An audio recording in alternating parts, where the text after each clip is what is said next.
He is also an actor and writer. He has an upcoming project, Asiano, which he is producing with both of them. They'll be doing development workshops in the test kitchen this coming month.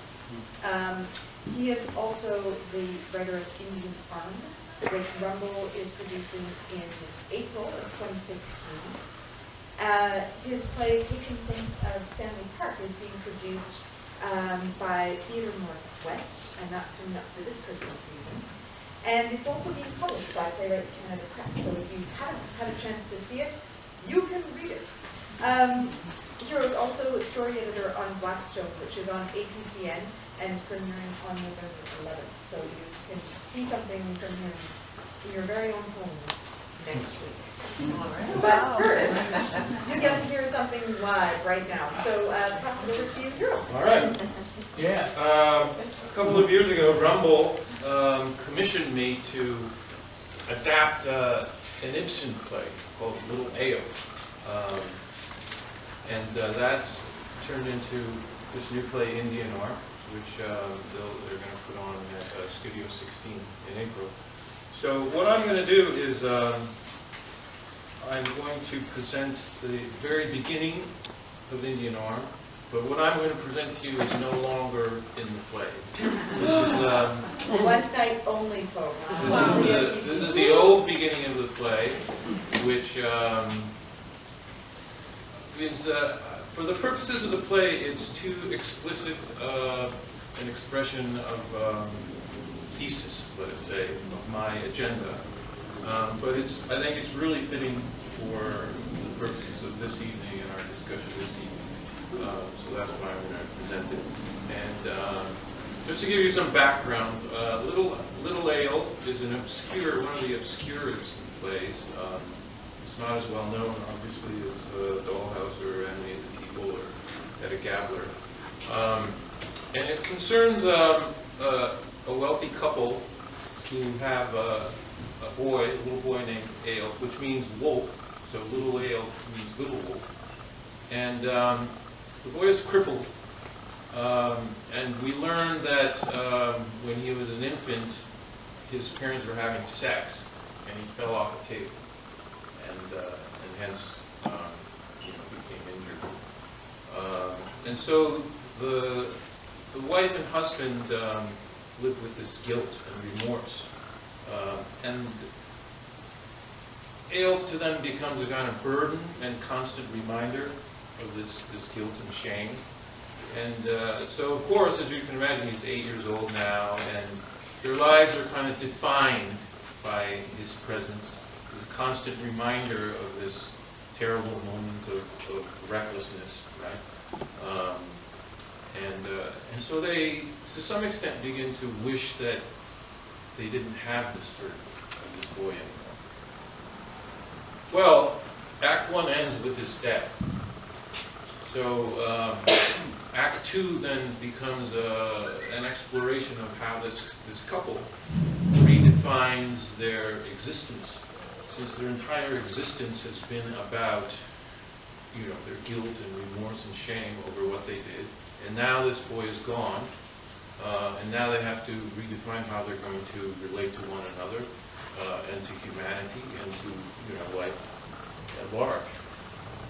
So this is the original play, which Rumble commissioned me to adapt, to modernize.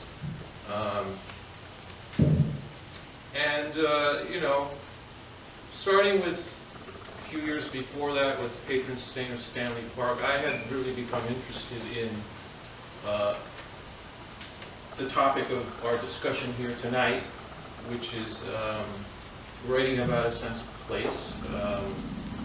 And Vancouver, as a very young city, much more so than other places that I have lived in, it hasn't developed a mythology of the city in the same way that other cities have. It's not, which is not to say the stories aren't there, because as we've already seen, the stories are here. But I became interested in exploring a lot of that, and and writing about Vancouver and writing about and creating a mythology, a modern mythology of this place, and claiming it as my own, because so many of us are immigrants, we're not born and raised here, neither are our families. And so, I decided to set Little Ao in modern Vancouver. In the original play, there's tangentially the kind of B plot. The husband is writing a book about human responsibility. So that was a theme that interested me, the idea of human responsibility. And then there's a even more tangential mention about the relationship between this wealthy couple and the underprivileged riffraff who lived down by the water. And after the death of their son, they kind of philosophize and have these discussions about human responsibility and, well, shouldn't we do something about these underprivileged people, who live by the water? And those two elements in the context of Vancouver, modern Vancouver, and Canada, it seemed to me that the only way that I could set this play in this land and talk about those things was if I addressed the relationship between the dominant white culture and First Nations. So that clearly, that very, very early on became kind of my theme for the play and the way that I was going to adapt it. And I started thinking about, well, where specifically, in Vancouver would this be set? I was thinking, the Southland, the Musqueam, because I knew that they had a Supreme Court land claim trial. There's obviously many affluent areas of Vancouver, West Grey, or Lions Bay, West Band. Well, I live in Port Moody, which is the heart of traditional Tsleil-Waututh territory, and it just dawned on me one day that Little Ao is set on the shores of a Norwegian glacial fjord. And it just occurred to me one day that Indian Arm is a glacial fjord, So there was that kind of synchronicity that made it seem right.